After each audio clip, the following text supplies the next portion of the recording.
여러분 반갑습니다. 오늘 요한계시록 이제 두 번째 시간을 갖겠습니다.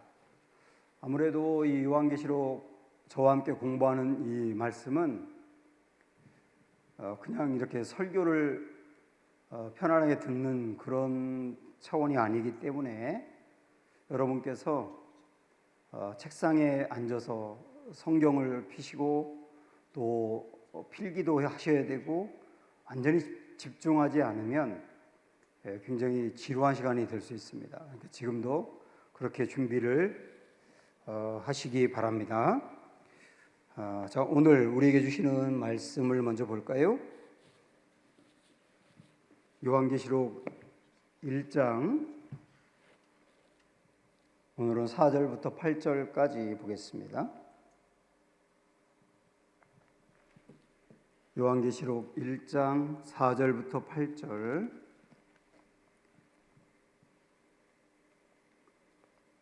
네, 제가 먼저 4절 읽겠습니다. 요한은 아시아에 있는 7 교회에 편지하노니 이제도 계시고 전에도 계셨고 장차 오실 이와 그의 보좌 앞에 있는 7 영과 또 충성된 증인으로 죽은 자들 가운데서 먼저 나시고 땅의 임금들의 머리가 되신 예수 그리스도로 말미암아 은혜와 평강이 너희에게 있기를 원하노라. 우리를 사랑하사 그의 피로 우리 죄에서 우리를 해방하시고 그의 아버지 하나님을 위하여 우리를 나라와 제사장으로 삼으신 그에게 영광과 능력이 세세토록 있기를 원하노라. 아멘. 볼지어다 그가 구름을 타고 오시리라. 각 사람의 눈이 그를 보겠고 그를 찌른 자들도 볼 것이요 땅에 있는 모든 족속이 그로 말미암아 애곡하리니 그러하리라. 아멘. 같이 읽습니다. 주 하나님이 이르시되 나는 알파와 오메가라.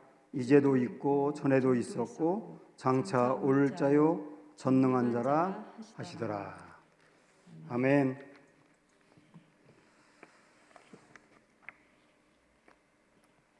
요한이 이 계시록의 말씀을 쓸 때 당시 1세기의 그 상황이 어떠했는지 한번 여러분들 생각을 해보셔야 됩니다. 이때 그리스도인들의 목숨은 파리 목숨 같았다고 보시면 됩니다.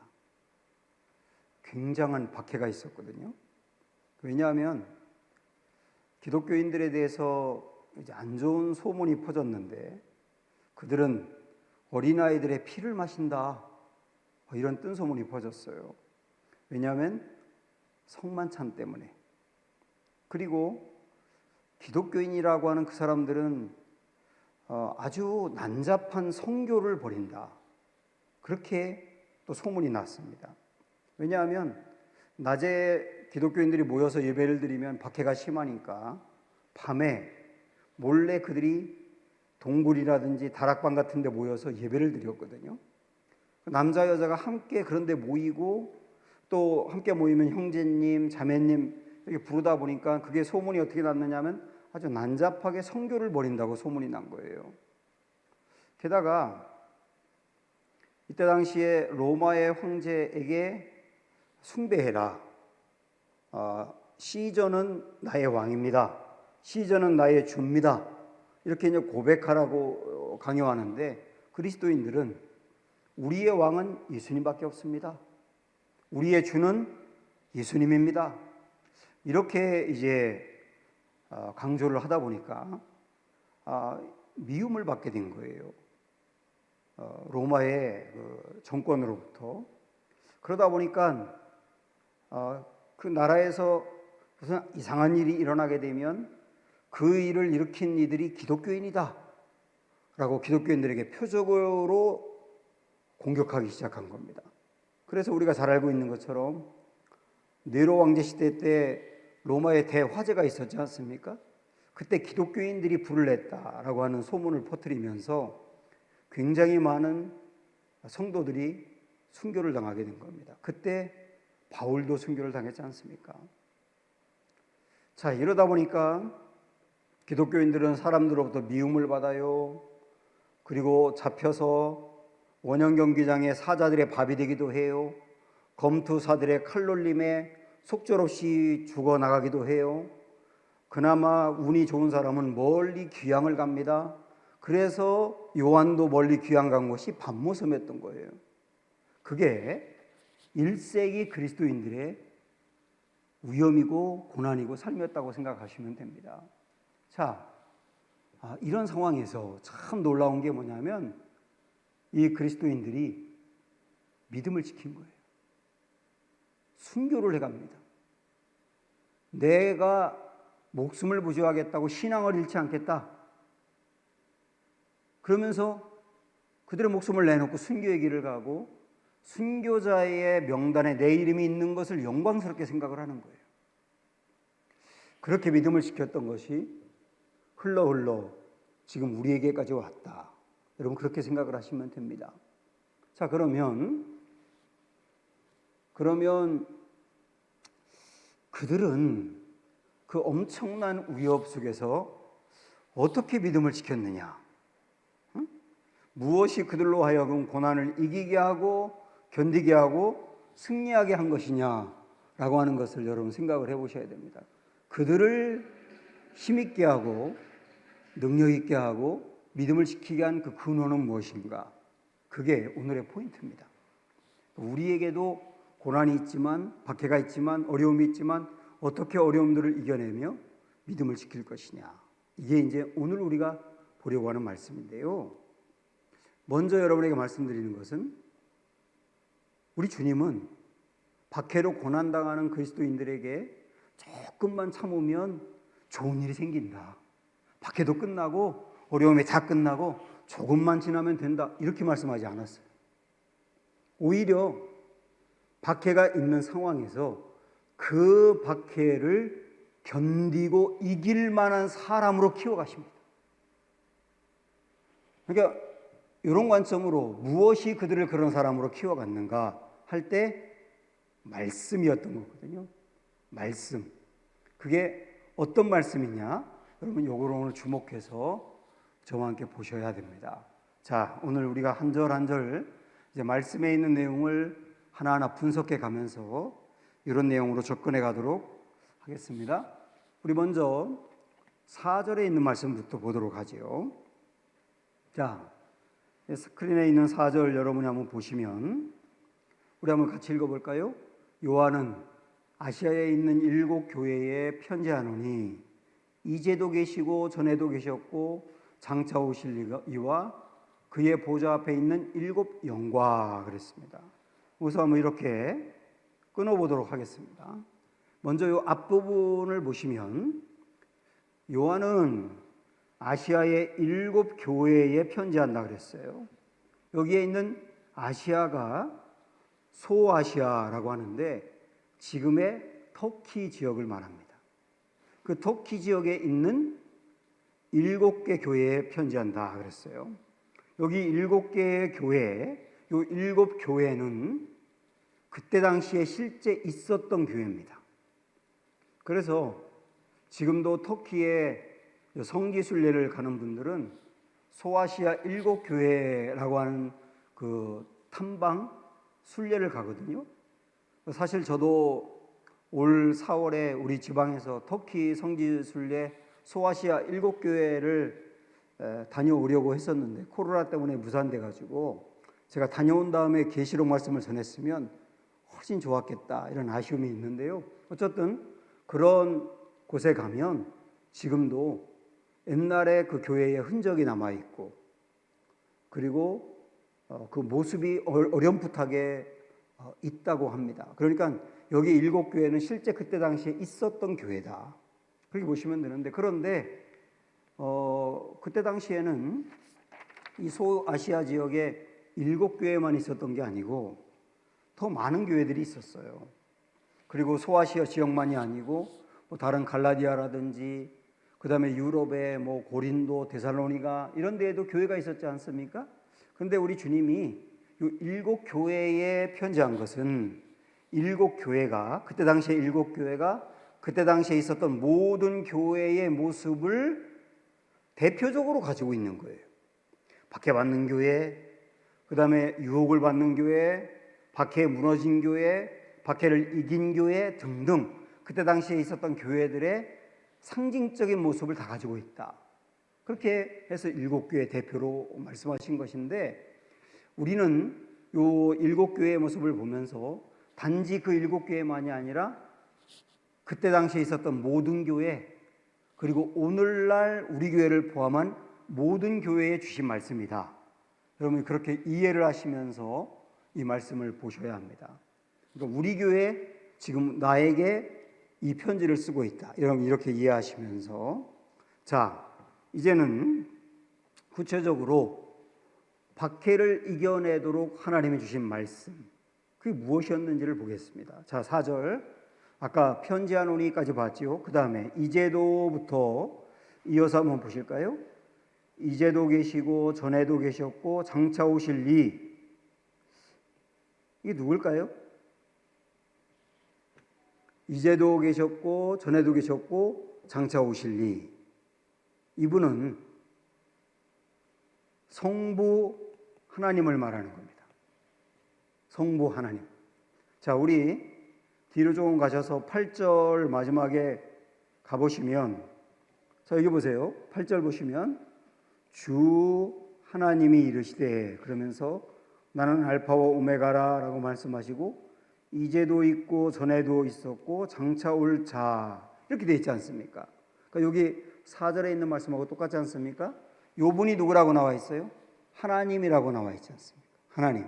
그러니까 4절에서 말씀한 이제도 있었고 전에도 이제도 있고 전에도 있었고 장차 오실 이, 그분은 바로 하나님을 말씀하고 있다. 여러분들이 그렇게 이해를 하시면 됩니다.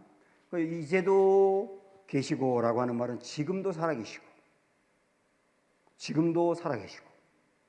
전에도 계셨고, 그 말은 창세 이전부터 존재하셨고, 장차 오실 이라고 하는 말, 사실 장차 오실 일은 예수님이 장차 오실 것인데, 하나님이 장차 오신다고 하는 것은 끝까지 계시며 통치하실 이, 그거를 이렇게 표현하고 있는 겁니다. 이게 하나님이다.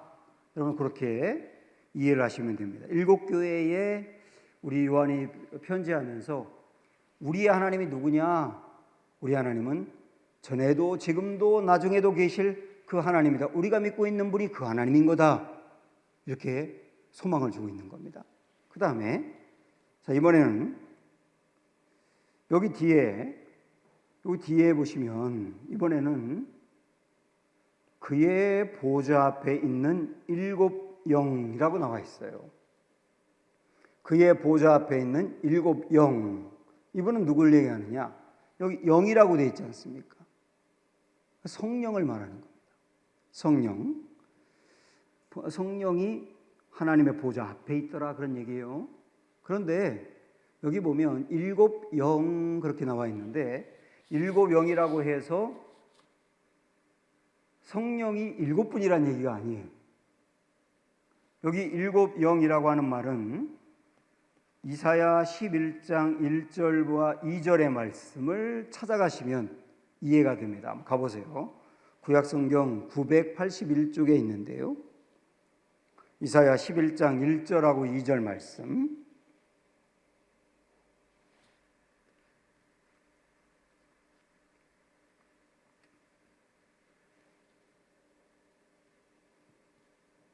(981쪽)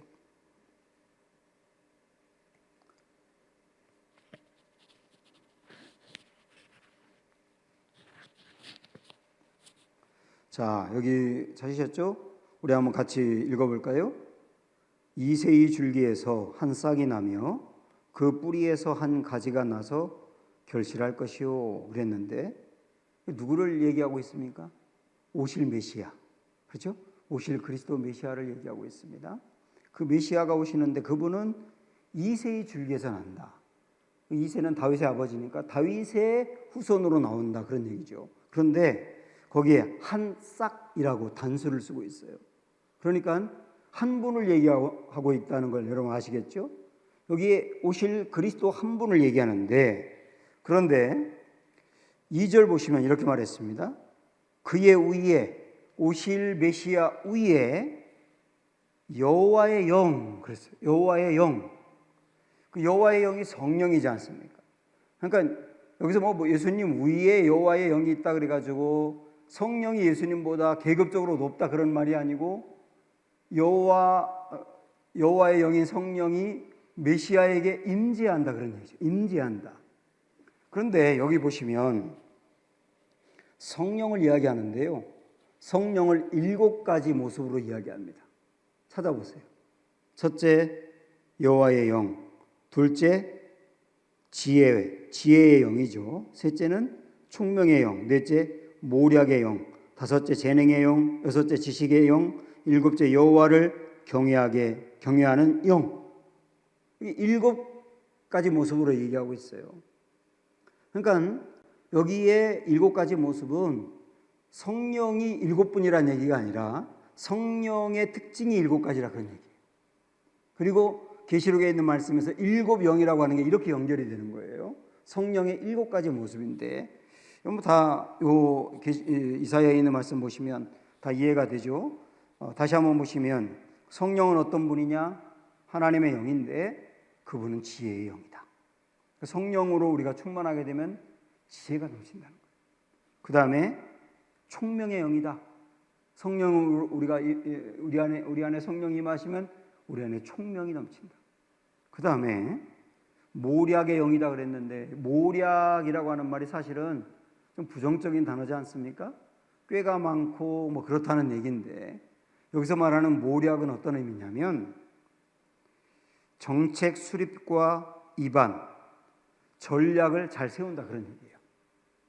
그래서 모략의 영이라고 하는 말은 성령이 우리에게 임하시면 성령님은 어떤 하나님의 일을 잘 계획하고 그 다음에 잘 전략을 세우고 잘 추진하게 하는 은혜를 부어주신다는 얘기예요.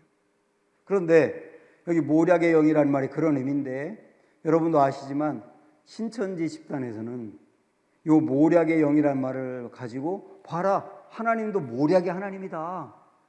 그러니까 기존 교회의 추수꾼으로 들어가서 신천지가 아닌 것처럼 꾸미고 충성하는 교인인 것처럼 꾸며서 한 사람 한 사람을 신천지로 데리고 나와라. 그게 모략이다. 하나님도 모략의 영이니까 우리가 모략을 할 수 있는 거다. 이딴 소리 한다고. 이 말씀을 얼마나 오해하고 있는지 얼마나 어리석은 모습인지를 알 수가 있겠지요. 성령님은 모략의 영이다 그런 얘기예요. 그 다음에 재능의 영이다. 우리에게 온갖 은사와 재능을 부어주는 영이다 그런 얘기고 지식의 영이다. 그러니까 하나님에 대하여 성경에 대하여 알게 하는 지식을 부어주신다. 그 다음에 여호와를 경외하는 마음을 부어주시고 그 심령을 부어주시는 영이다. 이게 성령의 7가지 특징이다. 이렇게 여러분 아시면 됩니다. 그래서 우리가 성령으로 충만한 게 얼마나 중요한지 아시겠죠. 성령으로 충만한 것, 이 7가지 성령의 특징들이 우리 안에 넘치는 거예요. 그 성령 충만을 사모해야 되는 거죠. 어쨌든 오늘 우리가 4절 앞에 다시 여러분 돌아와서 보시면 그의 보좌 앞에 있는 7영, 성령을 말한다는 걸 알 수 있겠고 이 성령이 우리와 함께한다. 하나님이 우리와 함께하고 성령님이 우리와 함께한다. 그러니까 하나님 붙들고 성령님 붙들고 박해를 이겨내라. 이렇게 말씀을 하시는 거예요. 자, 박해를 당하고 있는 교인들에게 박해를 이겨내라고 권면하면서 하나님이 누구신지 성령님이 누구신지를 얘기했죠. 그 다음에 굉장히 길게 예수님이 누구신지를 소개합니다. 이게 사실은 오늘 말씀의 초점입니다. 예수님이 누구신지를 쭉 얘기하면서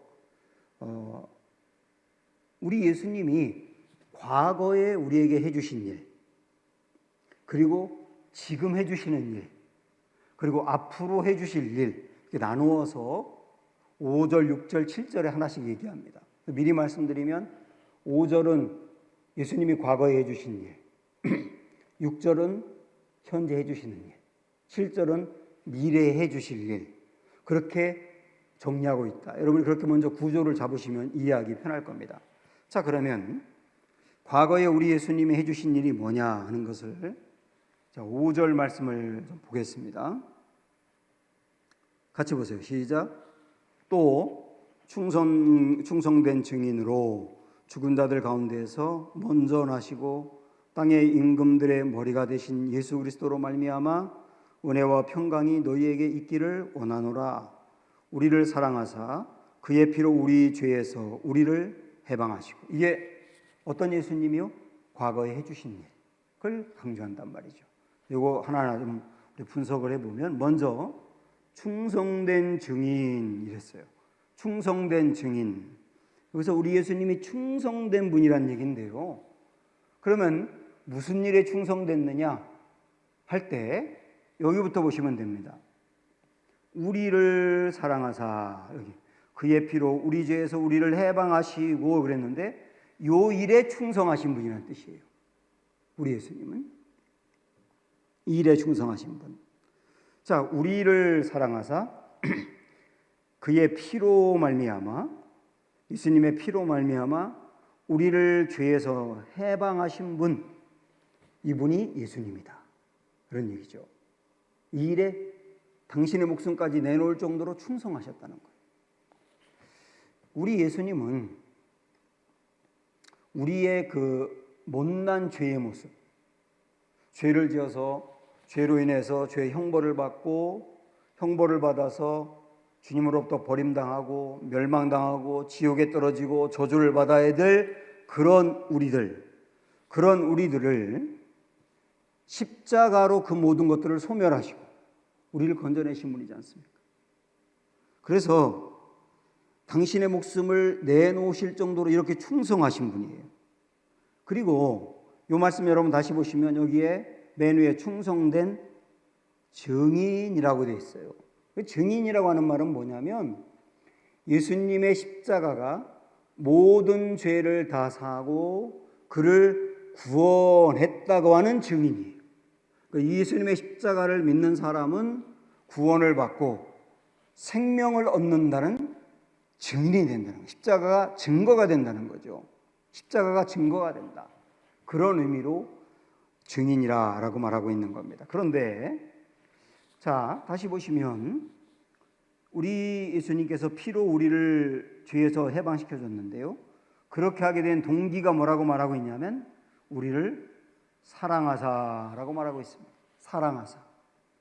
우리를 사랑해서 이 일을 해주셨다는 거예요.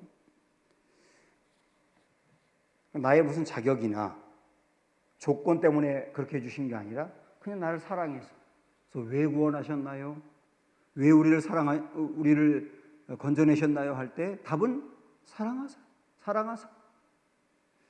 이게 정말 귀한 말씀인데, 우리가 주님이 나를 사랑해서 이 일을 이루었다는 것에 대한 감동이 별로 없어요.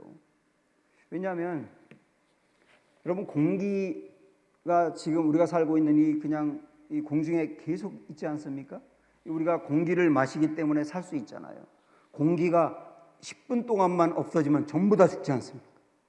이렇게 중요한 게 공기예요. 그런데 우리는 공기가 그토록 중요하다는 걸 거의 인식을 못하고 삽니다. 왜냐하면 그냥 계속 부어지는 거니까. 이처럼 우리가 예수님이 우리를 사랑해서 하사 십자가로 모든 죄를 소멸하시고 우리를 건져냈다고 하는 이게 얼마나 중요한지를 잘 인식을 못하고 살아요. 왜냐하면 주님은 우리에게 늘 사랑을 베푸시니까 그게 그토록 중요한지 모른단 말입니다. 그런데요, 주님이 정말 나를 사랑해서 이 일을 하셨다는 것을 마음으로 딱 받아들이는 사람은 그 심령의, 신분의 삶의 혁명이 일어납니다. 여러분, 인터넷 다 아시죠? 근데 인터넷 아시는 분들 보면 그냥 이 인터넷에 들어가서 마우스로 클릭하면서 그 안에 있는 정보를 검색해서 그냥 눈으로 대충 읽고 정보를 얻고 그러고 끝나는 분들이 있고, 어떤 분들은 어떤 사이트에 회원 가입을 합니다. 그럼 거기에 자기의 정보를 써놓고 그 다음에 거기서 요구하는데 동의를 하고 아이디를 받고 패스워드를 받고, 그러면 그 사이트 안에 있는 모든 정보를 다 공유할 수가 있고 거기서 교제가 이루어지기도 하고 물론 책임도 감당하기도 하죠. 그러면 그냥 인터넷에 들어가서 클릭하면서 정보를 검색할 때보다 회원 가입을 하고 들어갔을 때 훨씬 더 깊게 그 인터넷에 그 많은 것들을 누릴 수 있게 된단 말입니다. 이처럼 우리가 예수님이 나를 사랑했다라고 하는 것을 여러분 그냥 마우스로 클릭해서 정보를 얻듯 그렇게 얻지 마시기 바라고, 회원 가입을 하듯 더 깊이 예수님의 그 사랑을 묵상해 보시고 이 사랑이 이루신 일을 생각해 보시고, 그래서 예수님의 그 넓고 높고 깊고 긴 그 사랑을 정말 우리가 안다면 우리의 심령과 삶에 혁명이 일어난다니까요. 우리 예수님이 십자가에서 이루신 일, 그 십자가에서 이루신 일을 예수님이 십자가에서 모든 일을 이루시기 직전에, 돌아가시기 직전에 뭐라고 말씀하셨느냐면 다 이루었다. 그런 말씀하셨었죠. 다 이루었다. 다 이루었다라고 말씀하셨는데요. 여기 다 이루었다라고 하는 말은 이거는 어떤 그 채무 관계와 연결되는 말이라고 보시면 됩니다. 어떤 사람이 빚을 졌어요. 근데 이 빚 때문에 매일 시달립니다. 그래서 이 빚을 갚을 때까지는 평안함이 없고 월급만 타면 전부 다 빚으로 날아가고, 그러다가 모든 빚을 다 갚았을 때가 와요. 그러면 그때는 정말 날아갈 듯이 기쁘지 않습니까? 그게 뭐냐면 바로 이거, 다 이루었더라. 다 이루었다. 응? 다 빚을 갚았다. 이제는 나는 해방이다. 이런 의미로 예수님이 십자가 진 것이 다 이루었다거든요. 우리가 갚아야 될 죄의 빚을 전부 다 갚고 우리를 해방시켰다. 그게 다 이루었다예요. 그래서 이게 바로 주님이 우리에게 그냥 베푼 사랑이다 하는 거 여러분 아시는 게 중요합니다. 빌리 그레이엄 목사님이 이런 말을 했는데요. 한번 들어보세요. 오늘 이 세상을 살고 있는 사람들이 자기 죄가 용서받았다는 사실을 참으로 믿을 수만 있다면 전 세계 정신병원에 수용된 환자들의 절반은 지금 당장에 자유할 수가 있을 것이다. 1세기에 박해를 받고 있던 그리스도인들, 이 그리스도인들이 정말 힘들고 어려울 때 그들에게 하나님이 주신 말씀의 핵심은 뭐냐면 예수님이 이루신 일을 생각을 해봐라. 그래서 우리가 받은 그 은혜가 얼마나 큰지를 생각을 해봐라. 이것으로 이기겠단 말이에요. 조금만 참으세요. 좋은 일이 생겨요. 긍정적으로 생각하세요. 이렇게 그냥 막연한 소망을 준 게 아니라 십자가가 이루신 일을 진짜 마음에 새기고 그거 붙들고 있으면 이길 수 있는 힘이 생긴다는 거예요. 오늘 고난을 당한 여러분도 이거 묵상하셔야 된다는 얘기죠. 자, 다시 5절로 우리 오셔서 지금 우리가 5절 보고 있는 말씀은 예수님이 과거에 이루신 일을 보고 있습니다. 자, 그러면 또 어떤 일을 이루셨는지 볼까요? 충성된 증인으로, 그 다음에 죽은 자들 가운데에서 먼저 나시고 그랬는데요. 자, 여기가 예수님이 과거에 이루신 일인데, 여기서 나시고라고 하는 말은 시간적으로 예수님이 우리보다 먼저 계셨던 분이다 그런 의미가 아니고, 여기서 나시고라고 하는 말은 무엇을 말하냐면 부활을 말합니다. 부활. 예수님이 부활하셨다.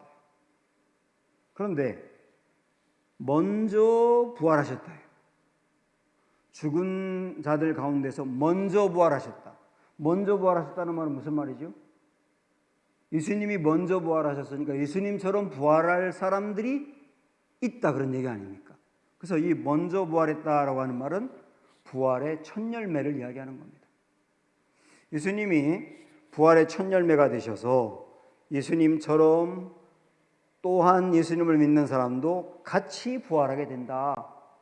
그래서 우리 예수님이 부활하셔서 외모가 바뀐 것처럼 우리도 외모가 바뀌고, 공간을 초월했던 것처럼 우리가 이 세상의 차원에 머물러 있는 것이 아니라 이 세상을 초월한 존재가 되며 하나님 나라에서 영광을 누리는 것처럼 우리 또한 그런 존재가 된 것이다.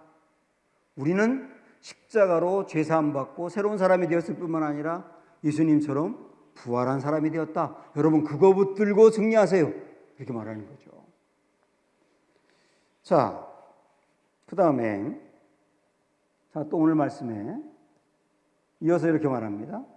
땅의 임금들의 머리가 되신 예수 그럽니다. 땅의 임금들의 머리가 되신 예수. 자, 예수 그리스도 이렇게 말하고 있는데요. 자, 여기 이 말씀은 이런 얘기입니다. 십자가에서 돌아가시고 부활하신 다음에 지금 그 예수님은 어디에서 무엇을 하고 계시냐 이런 얘기예요. 어디서 무엇을 하고 계신다고요? 땅의 임금들의 머리가 되셨다 그런 얘기예요. 자, 우리는 이 말씀을 좀 잘 이해하기 위해서 빌립보서 2장 9절부터 11절 말씀 한번 찾아가 보도록 하겠습니다. 빌립보서 2장 9절부터 11절.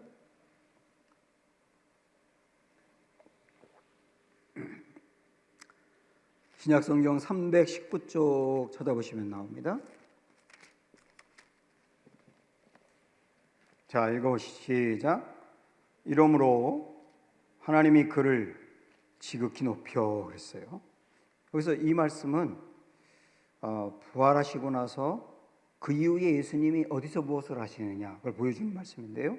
다시 하나님이 그를 지극히 높여 모든 이름 위에 뛰어난 이름을 주사 하늘에 있는 자들과 땅에 있는 자들과 땅 아래에 있는 자들로 모든 무릎을 예수의 이름에 꿇게 하시고 모든 입으로 예수 그리스도를 주라 시인하여 하나님 아버지께 영광을 돌리게 하셨느니라.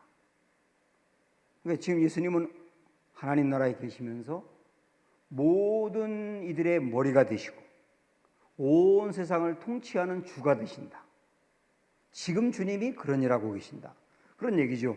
요 빌립보서 말씀을 보고 지금 다시 오늘 우리 본문의 말씀 5절 보시면 땅의 임금들의 머리가 되신 예수 그리스도, 바로 이걸 얘기하고 있는 겁니다. 예수님께서 제자들을 데리고 일도학교 하신 분들은 저하고 함께 배웠습니다마는 가이사랴 빌립보라고 하는 곳으로 MT를 가신 적이 있습니다. 굉장히 중요한 MT였어요. 그 가이사랴 빌립보는 빌립이라고 하는 그 이스라엘의 왕이 가이사라고 하는 로마의 총독에게 헌사한 도시입니다. 그래서 로마의 분위기로 만든 신도시였거든요. 물이 굉장히 많이 나오는 지역에 정말 로마풍이 물씬 풍기는 그런 도시를 만들었던 거예요. 그냥 다른 이스라엘 지역하고 완전 다른 곳이죠.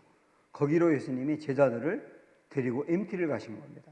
거기서 그 주변에 막 그 놀라운 일들을 보면서 깜짝 놀라고 있는 제자들에게 예수님이 질문하셨잖아요. 사람들이 나를 뭐라고 하느냐? 그 다음에 너희는 나를 뭐라고 하느냐? 너희 신앙 고백해봐. 내가 누구야? 이렇게 물어봤을 때 베드로가 주는 그리스도시요 살아계신 하나님의 아들입니다. 이렇게 고백을 했지 않습니까? 그러니까 이 베드로의 고백은 무엇이냐면, 주님, 예수님이 우리의 왕입니다. 로마의 황제가 우리의 왕이 아닙니다. 예수님이 우리의 주고 왕입니다. 이런 고백이에요. 훌륭한 고백을 한 거죠. 이 고백을 베드로가 한 거예요. 그러니까 베드로에게 우리 예수님이 천국의 열쇠를 주겠다라고 말씀하셨는데, 여기서 말하는 천국의 열쇠는 베드로에게 천국 가게 할 수 있는 권한을 주었다는 말이 아니고, 베드로 같은 고백이 반석 같은 고백인데, 그런 고백을 한 사람에게 천국의 문이 열린다 그런 얘기예요. 그래서 우리 예수님이 베드로에게 그 말을 한 것은 천국을 보낼 수 있는 권한이 예수님에게 있다는 뜻이에요. 예수님을 그렇게 고백하는 사람을 보내겠다는 뜻이에요. 그러니까 로마의 황제가 아무리 대단하더라도 개미새끼 한 마리를 천국으로 보내지 못하는데, 우리 예수님은 예수님을 그렇게 고백하는 사람을 천국으로 보내는 분이다. 그럼 예수님은 누구냐? 진짜 왕이다. 진짜 주다. 이 고백을 거기서 하게 한 거거든요. 그러니까 우리 주님은 지금 고난을 당하고 있는 1세기의 그리스도인들에게 로마의 황제가 진짜 왕인 것 같고 당신들의 생사 여탈권을 가지고 죽일 수도 있고 살릴 수도 있는 것 같은데, 그러나 진짜 당신들의 영혼을 책임지고 살게 하는 분은 그리스도입니다. 그분이 모든 이들의 왕입니다. 여러분, 그 주님 붙드세요. 이 주님 붙들면 살 수 있습니다. 이렇게 강조하는 거거든요. 여러분도 오늘 마찬가지예요. 우리의 진짜 왕은 그리스도십니다. 우리 영혼의 왕은 그리스도세요. 이거 붙드셔야 되는 거예요. 자, 그리고 다시 5절로 오셔서, 복잡하기 때문에 좀 지워볼까요?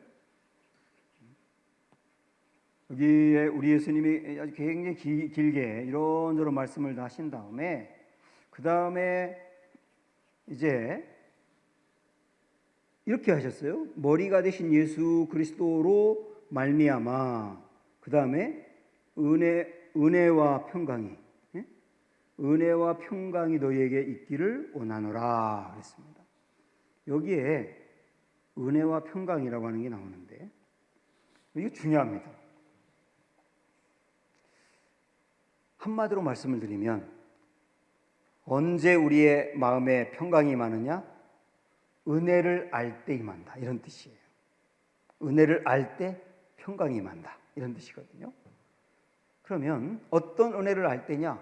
지금까지 봤던 것, 예수 그리스도가 바로 당신들을 위해서 십자가에서 돌아가셔서 우리의 죄를 사하고 우리를 건져냈다라고 하는 것을, 그 은혜를 알고, 예수님이 부활하셨고 예수님처럼 우리도 부활한다, 우리도 부활하는 은혜를 입었다라고 하는 것을 알고, 그 다음에 예수님은 지금 온 만왕의 왕이 되시기 때문에 세상을 통치한다라고 하는 그 은혜를 아는 사람은, 진짜 아는 사람은 어떻게 된다는 거예요? 평강이 임한다는 거예요. 그러니까 우리에게 오는 평강은 그렇게 온다는 겁니다.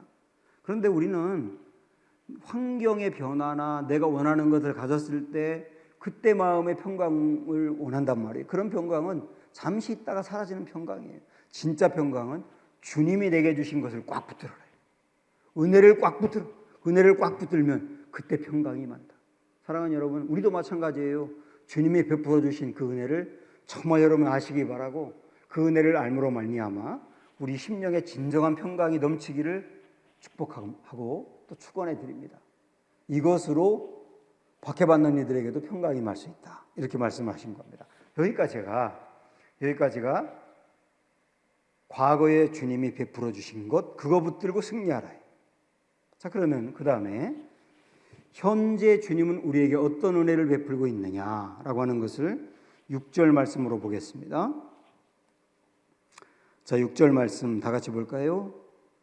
그의 아버지 하나님을 위하여 우리를 나라와 제사장으로 삼으신 그에게 영광과 능력이 세세토록 있기를 원하노라. 아멘. 자, 여기에서 중요한 것은 나라와 제사장으로 삼으신이란 말이에요. 나라 그리고 제사장으로 삼았다라고 하는 건데요, 이 주님이 현재 우리를 그렇게 해주고 계신다예요. 첫째, 나라로 삼았다 이렇게 말했는데, 여기서 말하는 나라는 하나님의 나라거든요. 우리를 하나님의 나라의 사람으로 삼았다는 거예요. 저는 대한민국의 국민입니다. 제가 대한민국의 국민이라고 하는 것은 이런 의미가 있어요. 하나는 대한민국에 소속된 사람이다. 그리고 또 하나는 대한민국의 통치자가 저를 보호한다. 그런 두 가지 의미가 있어요. 그래서 제가 대한민국 국민으로 소속되어 있기 때문에 문재인 대통령은 저를 보호하는 거예요. 물론 사람이기 때문에 온전히 보호하지 못하죠. 그러나 통치자가 있는 거예요. 그래서 안정된 거죠. 물론 제가 국민으로서 해야 될 책임이 또 있는 것이지만, 자, 이처럼 우리를 하나님의 나라로 삼았다는 것은 우리의 소속은 하나님의 나라예요. 고난받는 이들에게 우리의 소속은 하나님의 나라입니다. 그리고 우리에겐 통치자가 있습니다. 그 통치자가 예수님입니다, 이런 얘기. 예수님은 사람 통치자와 달리 우리를 완벽하고 안전하게 보호하고 책임진다. 우리의 영혼을 그렇게 보호한다. 그러니까 여러분 고난을 당하고 있지만 우리를 보호하고 책임지고 통치하는 그 예수님이 계시지 않습니까? 지금 그 일을 주님이 하고 계십니다. 이렇게 위로하고 소망을 주는 거죠. 이전에는 우리가 어둠의 권세에 소속이 돼 있었어요. 그래서 어둠의 권세가 우리를 끄는 대로 끌려갔지만 이제는 그렇지 않다. 주님이 우리를 끄는 대로 끌려가는 그런 인생이 되었다. 안전하다. 이런 얘기를 하고 있는 겁니다. 현재 우리가 그런 은혜를 입었다죠. 그 다음에 이어서 여기 나라 제사장으로 삼았다는 게 두 번째지 않습니까? 이 나라가 첫 번째고 제사장으로 삼았다가 두 번째인데요. 제사장으로 삼았다 그럴 때 우리는 이 말씀 보면 여기에 나라와 제사장 이렇게 들어가 있으니까 제사장 나라를 금방 생각합니다. 근데 여기서는 그런 의미가 아니고 나라 그리고 또 다른 제사장 이런 의미이기 때문에 제사장만 생각을 해보셔야 됩니다. 여기서 우리를 제사장으로 삼았다는 것은 뭐냐면 구약의 여러분 제도를 생각을 해보시면 구약에 제사장이 있었지 않습니까? 제사장만이 지성소에 들어갈 수 있었어요. 그래서 지성소는 하나님이 계시는 곳이기 때문에 제사장만이 하나님을 만날 수 있었다는 얘기죠. 그리고 다른 사람들은 제사장을 통해서만 하나님을 만날 수 있었던 겁니다. 그런데 여러분 아시는 것처럼 예수님이 십자가에서 못 박힐 때 휘장이 위로부터 아래로 찢어졌지 않습니까? 그 말은 하나님이 찢었다는 얘기예요. 그 말은 뭡니까? 누구나 제사장을 통하지 않고 하나님이 계신 지성소로 들어올 수 있게 되었다. 그런 측면에서 제사장이다. 그러니 예수님의 십자가의 은혜를 입은 우리들은 휘장이 찢어져서 하나님께로 갈 수 있는 문이 활짝 열렸으니 담대히 은혜의 보좌 앞에 나아가라. 바로 이 제사장 개념은 그런 얘기예요. 당신들이 제사장이다. 그러므로 하나님을 지금도 만날 수 있다. 얼마든지 만날 수 있다. 이런 얘기죠. 그래서 여러분이 잘 알고 있는 이 말씀 제가 한번 읽어드릴게요. 히브리서 4장 16절에 보면 그러므로 우리는 긍휼하심을 받고 때를 따라 돕는 은혜를 얻기 위하여 은혜의 보좌 앞에 담대히 나아갈 것이니라 그랬어요. 여러분이 그러셔야 됩니다. 은혜의 보좌는 하나님이 계신 곳, 그것으로 담대히 나가셔라. 아저씨에게 나가는 게 아니라 아버지에게 나가는 거다. 우리가 하나님께 나아갈 수 있는 것은 근거는 그의 피를 힘입어 예수님의 피가 하나님께로 갈 수 있는 길을 활짝 열어놓았으니 누구든지 주님 앞에 달라고 구할 수 있다. 하나님께 매달릴 수 있고 그분과 교제할 수 있다. 그 길로 나아가서 주님과 교제하라. 이렇게 말씀을 하는 거죠. 이게 현재 내가 누릴 수 있는 영광이라는 거예요. 여러분도 이 은혜를 누려가셔야 되는 겁니다. 자, 이제 그러면 미래에는 예수님이 어떤 일을 베푸실까? 그걸 보도록 하겠습니다. 이번에는 7절 말씀 시작. 볼지어다 그가 구름을 타고 오시리라. 각 사람의 눈이 그를 보겠고 그를 찌른 자들도 볼 것이요 땅에 있는 모든 족속이 그로 말미암아 애곡하리니 그러하리라. 아멘. 자, 여기 이제 우리 하나하나 보면 여기 먼저 볼지어다 그랬어요. 볼지어다 이 말은 아주 쉽게 말씀드릴게요. 주목 그러는 거예요. 주목. 응? 이렇게 사람들이 생각이 흐트러져 있고 막 분위기가 안 좋을 때 선생님이 탁자를 딱딱 치면서 주목 그러잖아요. 그러니까 지금 박해를 받아가지고 혼란스럽고 흔들리고 있는 교인들에게 주목 그러는 거예요. 굉장히 중요한 얘기를 하겠다는 거죠. 그리고 이어서 뭐라고 말씀하시느냐면 그가 구름을 타고 오시리라. 예수님이 구름을 타고 오시리라. 여기서 말하는 구름은 신의 임재를 표현하는 거예요.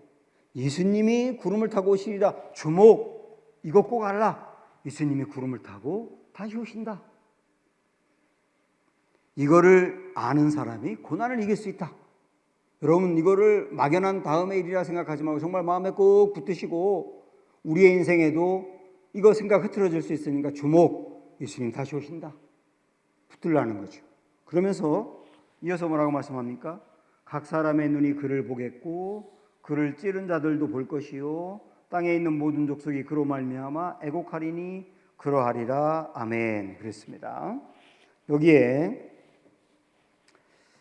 각 사람의 눈이 그를 보겠고 그랬는데 찌른 자들도 볼 것이다 그랬는데, 여기서 말하는 찌른 자들은 예수님을 십자가에 못 박은 로마 군병들을 말하는 게 아니라 예수님과 상관이 없는 사람들, 그런 사람들은 심판이 있다 그런 얘기죠.